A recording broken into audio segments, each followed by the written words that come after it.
አሜሪካውያን ያሰቡትን አድርገዋል። ባለፈው ሳምንት በአሜሪካ የሚኒያፖሊስ ከተማ በፌዴራል ወኪሎች እጅ በደረሰ ግድያ ሳቢያ የተቀሰቀሰው ሕዝባዊ ቁጣ አገሪቱን ወደ ከፋ ኢኮኖሚያዊና ፖለቲካዊ ቀውስ ውስጥ ከቷታል። እናም በዕለቱ የኢትዮ ዴይሊ ዓለም አቀፍ ትንታኔ ዝግጅታችን ይህንንና ተያያዥ ጉዳዮችን እንመለከታለን። ዓለም አቀፍ የትንታኔ ዘገባ ዝግጅቱ ጋር ታሪኩ ጋሹ ነኝ።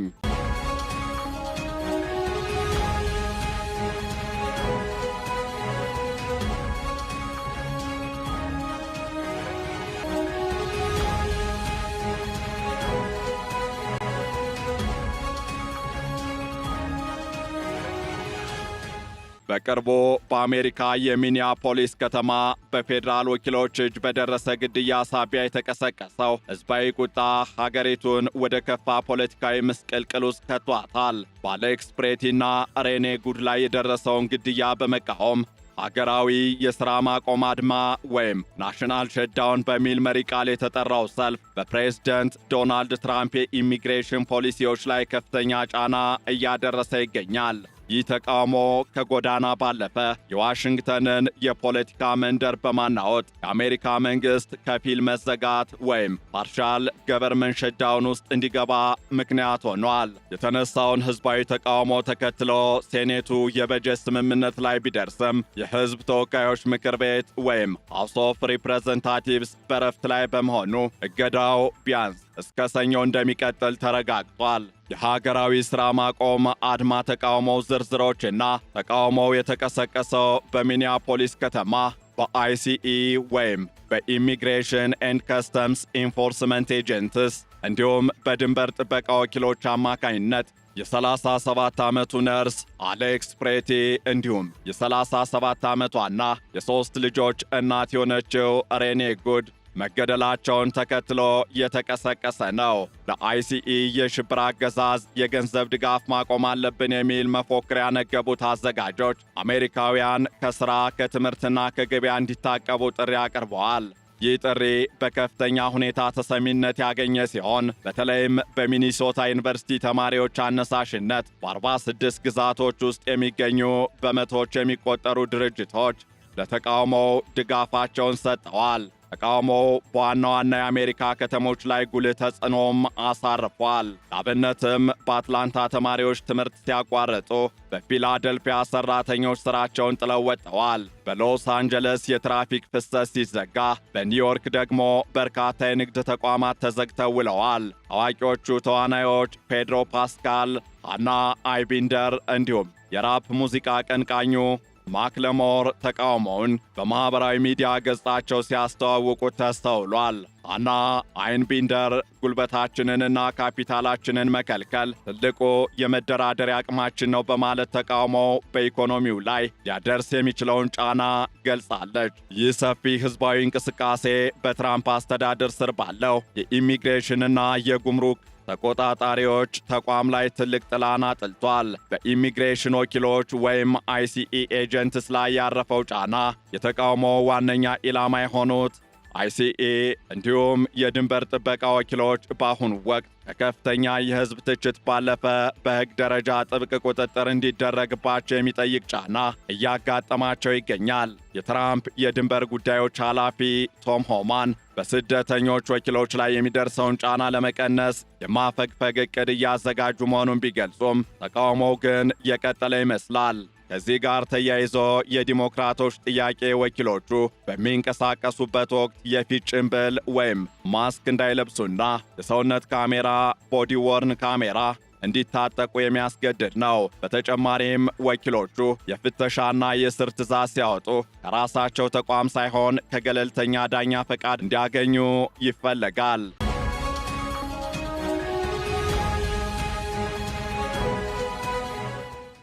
በሴኔቱ የአናሳ ወገኖች ቡድን መሪ ቸክ ሹመር በጉዳዩ ላይ ሲናገሩ አይሲኢ እስካልተገደበና እስካልተከለከለ ድረስ ማንኛውንም የገንዘብ ድጋፍ ሕግ አልደግፍም ብለዋል።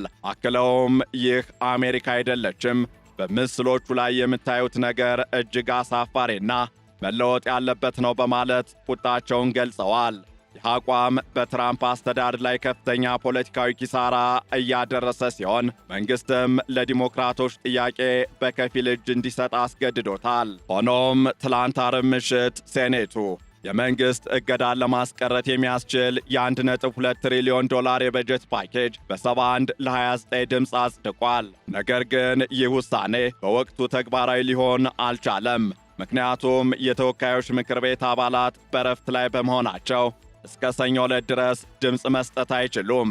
ይህም ማለት ከቅዳሜ እኩለ ሌሊት ጀምሮ የአሜሪካ መንግስት በከፊል ተዘግቷል ማለት ነው። በሴኔቱ የተደረሰው ስምምነት ለየት የሚያደርገው የሀገር ውስጥ ደህንነት መስሪያ ቤት ወይም DHS በጀት ለብቻው ተለይቶ እንዲወጣ መደረጉ ነው። ሌሎች 5 ቁልፍ መስሪያ ቤቶች ማለትም መከላከያ፣ ጤና፣ ግምጃ ቤት፣ የፌዴራል ፍርድ ቤቶችና የውጭ ጉዳይ እስከ መስከረም 30 ቀን 2026 ድረስ ሙሉ በሙሉ በጀት እንዲያገኙ ሲወሰን የኢሚግሬሽን ጉዳዮችን የሚከታተለው DHS ግን ለ2 ሳምንት ብቻ የሚቆይ ጊዜያዊ በጀት ተሰጥቶታል። ይህም ዲሞክራቶች በሚቀጥሉት 14 ቀናት ውስጥ በICE አሰራር ላይ ተጽዕኖ የሚፈጥሩ ማሻሻያዎችን ለማስገባት የሚያስችል ጊዜ እንዲያገኙ አድርጓል።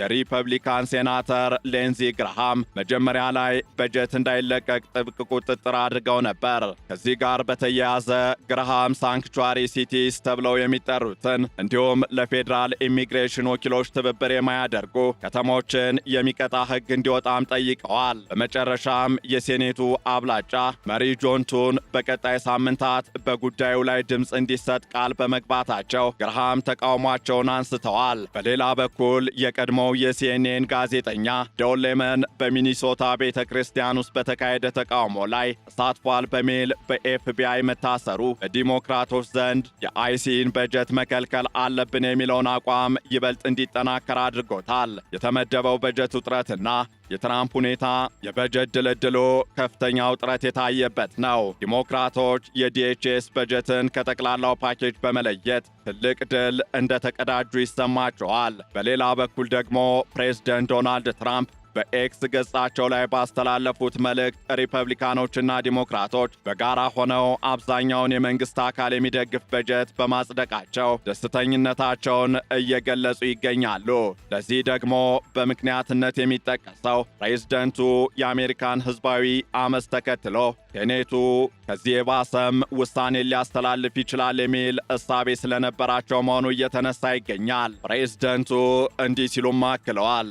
ተስፋ አደርጋለሁ ሁለቱም ወገኖች በጣም አስፈላጊ ለሆነው የሁለትዮሽ ድጋፍ አዎ የሚል ድምፅ ይሰጣሉ ብለዋል። ይሁን እንጂ ትራምፕ በኢሚግሬሽን ጉዳይ ላይ ያላቸው ጽኑ አቋምና በሚኒያፖሊስ የተከሰተው ግድያ አስተዳደራቸውን ለከፋ ትችት ዳርጎታል። ዲሞክራቶች በአይሲኢ ላይ የሚፈልጉትን ማሻሻያ ካላገኙ ከ2 ሳምንት በኋላ ለዲኤችኤስ የሚሰጠውን በጀት ዳግም ላይ ደግፉ ይችላሉ።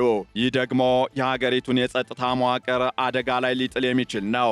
ሪፐብሊካኖች እንደ የገለልተኛ ምርመራ ያሉና አንዳንድ ጥያቄዎችን ለመቀበል ፈቃደኛ ቢሆኑም እንደ ፍርድ ቤት ማዘዣ የግድ ያስፈልጋል የሚሉ አይነት ጥያቄዎችን ግን ውድቅ አድርገዋል። ከዚህ ባሻገርም የዚህ ተቃውሞና የበጀት ፍጥጫው የወደፊት አንድምታ እጅግ ሰፊና ከፍተኛ ተጽዕኖ ሊያሳድር የሚችል ነው።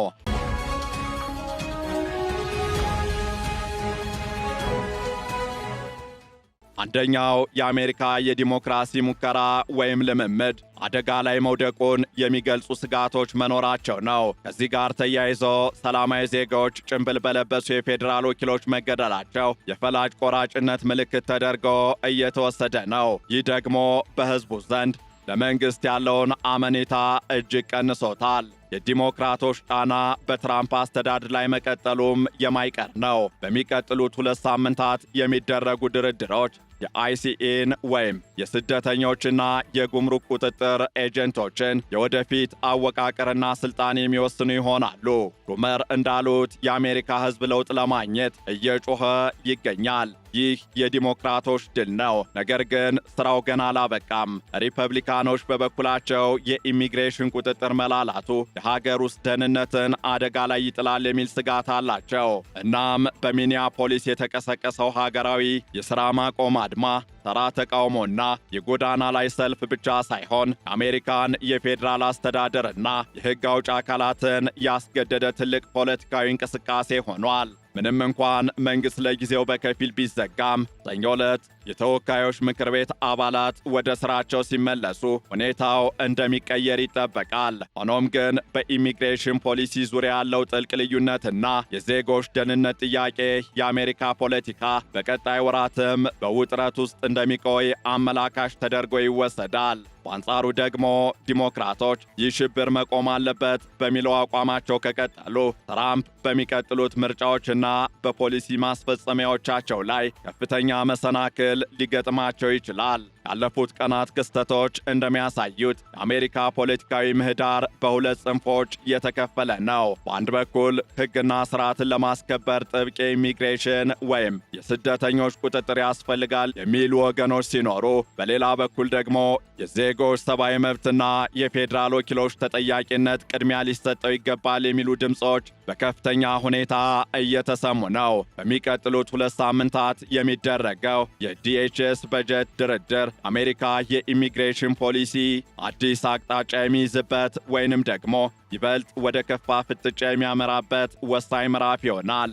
እናም በማጠቃለያው ይህ ሀገራዊ የሥራ ማቆም ተቃውሞና ተያይዞ የመጣው የመንግሥት መዘጋት ስጋት በአሜሪካ የኢሚግሬሽን ፖሊሲ ላይ ትልቅ የመጠይቅ ምልክትን አሳርፏል። የንጹሐን ዜጎች ሕይወት ማለፍ ፖለቲካዊ ልዩነቶችን ወደ ጎን ትቶ ሰብአዊ መብቶችንና የተጠያቂነት ሥርዓትን ለማስፈን የሚደረገውን ትግል አፋጥኖታል። በሚቀጥሉት 2 ሳምንታት የሚደረገው ድርድር የትራምፕ አስተዳደር በስደተኞች ላይ የሚያደርገውን ጫና እንዲቀንስ ወይም ይበልጥ ጥብቅ የሆኑ የቁጥጥር ስልቶች እንዲዘረጉ መንገድ ሊከፍት ይችላል። የዲሞክራቶች አንድነትና የተቃዋሚዎች ጽናት ለቀጣዩ የአሜሪካ ፖለቲካ አቅጣጫ ወሳኝ ሚና እንደሚጫወት ይጠበቃል። በዚህ ረገድ የተገኘው የሴኔት ድምፅ ለዲሞክራቶች ትልቅ ድል ተደርጎ ተቆጥሯል። ምክንያቱም የሀገር ውስጥ ደህንነት መምሪያን በጀት ለብቻው ነጥሎ ለድርድር ማቅረብ መቻላቸው በትራምፕ ላይ ያላቸውን ተሰሚነት ከፍ አድርጎታል። ይሁን እንጂ የሪፐብሊካን ጠንካራ አቋም አራማጆች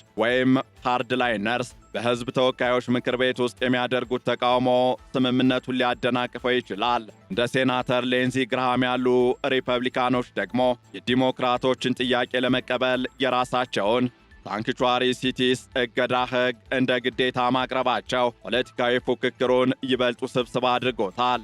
ቹክ ሹመር በስተመጨረሻ እንደተናገሩት አይሲኢ ወይም የፌዴራል የስደተኞችና የጉምሩክ ተቆጣጣሪዎች ኤጀንሲ ቁጥጥር ካልተደረገበትና ካልተስተካከለ በስተቀር ሴኔቱ ዲሞክራቶች ለሀገር ውስጥ ደህንነት ዋስትና በጀት ወይም ለዲኤችኤስ በጀት ድምፅ አይሰጡም። የሀገሪቱ አይኖችም እኛን እየተመለከቱ ነው ሲሉ የጉዳዩን አሳሳቢነት ገልጸዋል። ይህንን ዓለም አቀፍ ትንታኔ ስናዘጋጅ ቢቢሲ፣ አልጀዚራና ኒውዮርክ ታይምስን በዋቢነት ተጠቅመናል።